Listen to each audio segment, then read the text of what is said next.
Okay. And then, like, right when I get out of basic training, they gave the hostages back, and I was like, I'm in for another 3 years and there's no war? What am I going to do? I'm wash dishes? So it's like, I actually went to my first sergeant, who actually happened to know me or know of me because I used to box amateur in Hawaii, and he happened to be from Hawaii. And I said, hey, first sergeant, I'm stuck here for another, 3 years. There's no war. Can I just get out? And he goes, hey, you John Hackleman, you like to box, don't you? I go, yeah. He goes, why don't you just join the boxing team? I said, okay, how do I do that? And he kind of pulled some strings and made some calls, and I tried out for the team and made it, and I was on the boxing team for the rest of my time. So, that's cool. So moving on from that, you went into pro boxing under Don King. Yeah. How was that? It was good. I mean, I wasn't really under Don King, and I hear that a lot, but I fought for Don King a couple of times, but really low end. I was a really mediocre boxer. I hit really hard, but I wasn't really that skilled. And kickboxing was the same. I was probably a little more skilled at that, but mainly I just hit really hard. And so, I had a pretty good career. I went up the ladder a little higher in kickboxing. Amateur boxing, I did pretty well, Golden Gloves and all that. But as a pro, I was a pretty mediocre boxer. Like I said, I just hit hard, and I was more of a club fighter. But then when kickboxing came along and got a little bigger, I just kind of jumped onto that because I like to kick too and stuff. So I did both for a little while, but then I just kind of migrated over to kickboxing. That's cool. So let's talk a little bit about then you opening of the Pit. I think it was 1986? Yeah, 85, 86. I say 85. One of my students says 86, but whatever. I'll keep it at 85. I was boxing pro. I was out of the Army. I was working in L.A. and had a house there, and just got tired of going to the gym all the time. And I was so busy. Sometimes I'd come home from a shift. I didn't feel like going to the gym, so I just built a gym in my backyard, and just started training back there. And next thing you know, I have 20 friends back there working out, and we called it the Pit. And I started, kind of was tired of certain techniques and ways of training, so I kind of made my own, and I named it, the Pit Hawaiian Kempo, and I don't know, the rest kind of evolved from that. That's cool. Now, how many gyms are you sitting at right now? I own 2. I help run, the Utah one. I don't own that one. I help run it. Then I own Vegas and one in California, and then I have about 30-ish affiliate gyms around the country, actually around the world, because I have one in Canada and one in England, and the rest are in the United States. Yeah. Now, whereabouts is the one in Canada? Canada is, which one is left in Canada? Is that Ontario? Is that the one? I think it's in Ontario, because we have 3 in, and then we have one in UK. So, yeah. Where are you in Canada? You're in Canada? Yeah, You're in LA, right? Yeah, I'm in between Toronto and Detroit, so that's cool.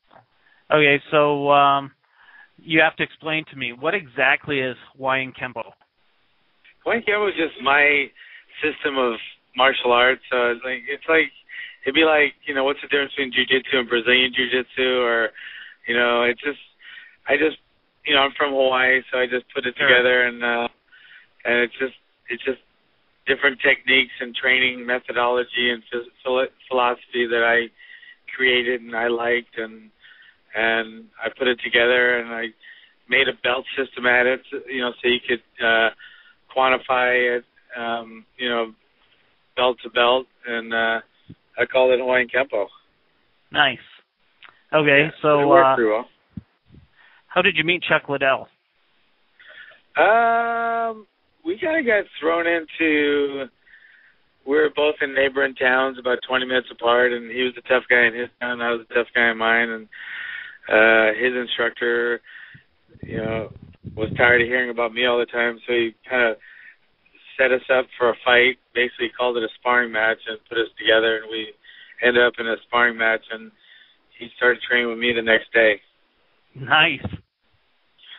So that didn't work out so well for that other trainer. No, that is. I thought that was the instructor's biggest mistake. I laughed so hard. Yeah, so okay. I got a pretty good student out of it. Nice. How long did Tito actually train at the pit? Did Chuck? How long did Tito? Oh, Tito was just in and out. He was a friend of Chuck's way back. I mean, they weren't like, you know, bosom buddies like Tito says, but they were, you know, training partners, and they were somewhat friends. And I don't know, probably trained together like 4 or 5 times. He only went to the pit in SLO in San Luis Obispo. He never came to the pit headquarters in Aurora Grande, which is about 20 minutes south. And while we're talking, if I die out, just call me back in about 3 minutes because I'm going through a dead zone. But anyway, go on. Oh, you're going through a dead zone? Yeah. So if I die, just call me back in about 3 minutes. But keep going. Not a problem. Okay. So that's Tito. Okay. I just read on his Wikipedia that he trained there, and I wasn't. It didn't list any time frame or anything. So. Yeah, that was probably the early 2001, 2, or maybe 2003 came through a couple times. And I think Chuck went down there and trained at his gym in Orange County a couple times. Just kind of buds, but not really good friends. Sure. So for you right now in 2011, who are your favorite fighters in MMA to watch?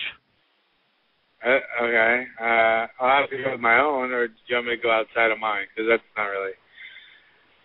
Let's go outside of mine. Let's go outside of mine. Let's go outside of mine because that would be kind of weird just naming my own fighters, right? Yeah. So first of all, my own fighters, that would be, there's a lot of them. I don't want to name them all, but they know who they are. But outside of my own, I'll go with Leonard Garcia. For sure.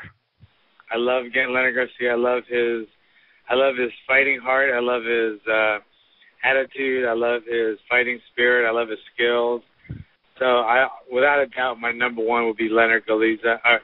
There used to be a kickboxer in my day called Leonard Galiza, but Leonard Garcia. Sorry about that. Yeah, no problem. So he would be my number one favorite, just to watch. But then if I just want to watch pure skill, it would probably be John Jones and Machida. Hey, and they happen to be fighting each other. That'd be a good one.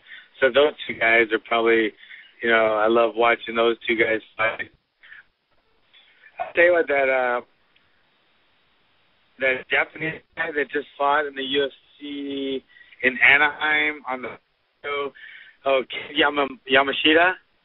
Oh, okay, yep. The guy that he fought, that was Darren something.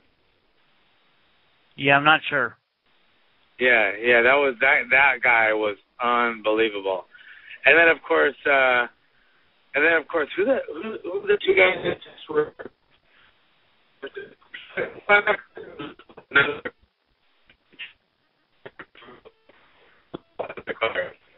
I think you're going for the dead zone.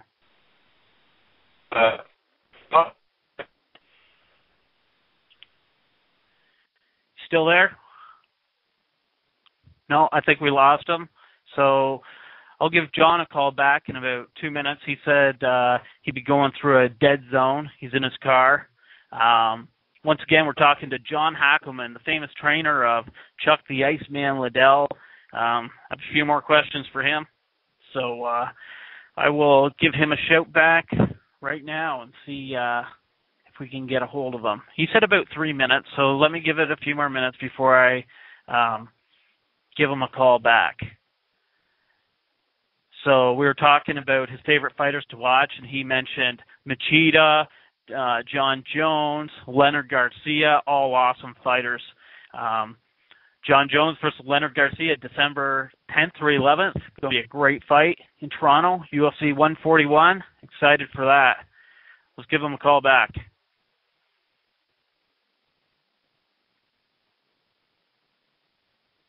Nope, doesn't look like we can reconnect with them yet. Give it another few minutes. We'll get a hold of John Hackleman again. Great interview. After this, we're going to be interviewing Strikeforce fighter Keith KO Kid Berry. So that should be another great interview. Going to try and get a hold of John again. Let me give him another shout.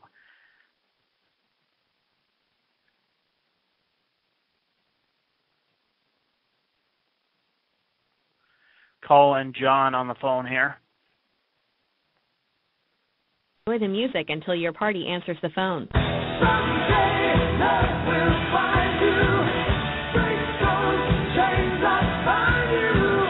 One night will remind you. I'm back here. Hey, man. How's it going? Yeah. You got through that dead zone, I see. Yeah. Okay, here's another question. What fighters at the pit should MMA fans keep their eye on?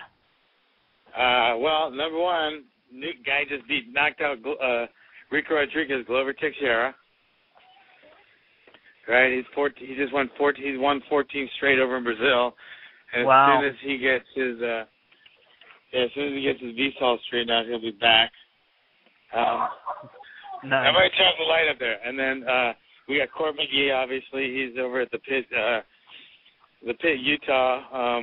He's, switching his time between, the pit here with me, and then he's got, Jason Merkluck at the pit, Utah, who happens to be producing some really good fighters, including Ramsey Ninjum, Steve Seiler, and he's got some other really good guys coming up. So, watch out for the guys at the pit, Utah, the pit elevated. I said under Jason,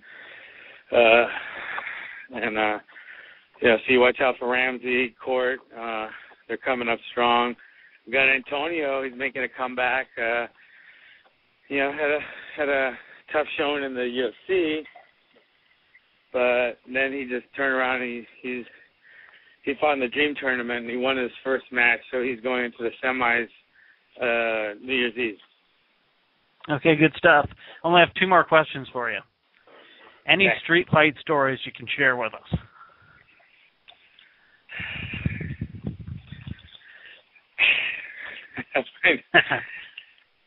I think in 8th grade, my first one, that kind of turned a corner for me. Because it was a tough city, Honolulu, Hawaii, especially for a white guy, they don't really like whites.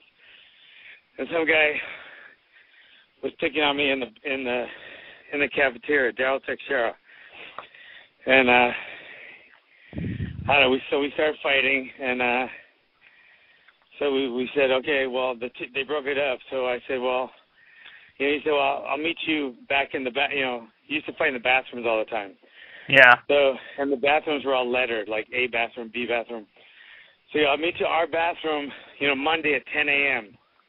So I'm like 8th grade. I'm like, so now everybody's going to be there, and it's going to be like this huge fight.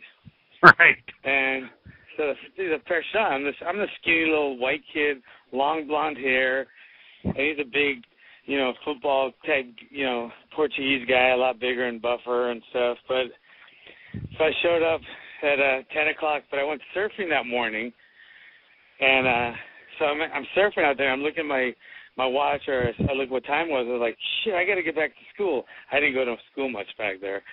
Right. And so I catch the bus, which you could put your surfboard on the bus back then, and end up at our bathroom at 10 o'clock, and there's a whole crowd of people in the bathroom, and we just start fighting. I just remember kicking him in the face, because I was already really into karate then. Kicked him in the face and punched him a couple of times. I remember him holding his face, and his nose was bleeding, saying, "Hey, you can't kick in the face." And I was like, "Why not?" And we started fighting some more. So I ended up winning that fight, and that it kind of made me label me the tough guys for So if it went the other way, I probably wouldn't have been a fighter or a trainer. I probably would have been, I don't know, maybe a transgender street walker or something. I don't know. Maybe, I don't know, something else gay. Because if I wasn't a fighter, I probably would have been gay. That's all. I came to that conclusion.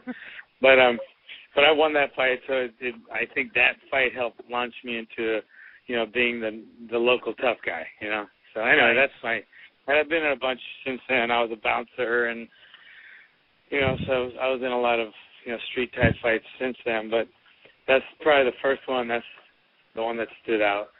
Nice. That's a great street fight story. If you're listening, thanks, Daryl. I actually heard Daryl's in prison right now. Anyway, what else? Any others? Okay. The last question is we're going to play the name game. I got 5 names to ask you about. You just tell me first thing that pops into your head. Okay. Number 1, Jason Von Flew. Choky Von. Number 2, Dana White.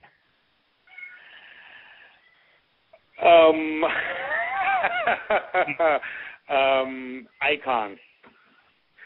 Number 3, Court McGee. Retard strength. I'm sure there's more to that story, but I'm going to leave it alone. Number 4, Chuck Liddell. The true definition of a warrior. Just through and through. Okay, and number 5, I thought you might have more history with him, but it doesn't sound like it. Tito Ortiz. Yeah, I don't have that much history with him. I really like him one-on-one as a person. I think he kind of got dissed a little by the UFC for all he did, but I think he was partly to blame for that because of his attitude, which is, I'm a superstar, an attitude you never saw with Chuck Liddell, even when he was the biggest superstar in the world and still is a humongous superstar. You'll never get a superstar, I'm a superstar attitude from him. So I think that helped, but I think he's a great fighter, a great part of UFC and MMA history. Great stuff. And anything that you'd like to promote to the show, such as your Twitter, your YouTube, your school? Pit_master. At Pit_master. That's your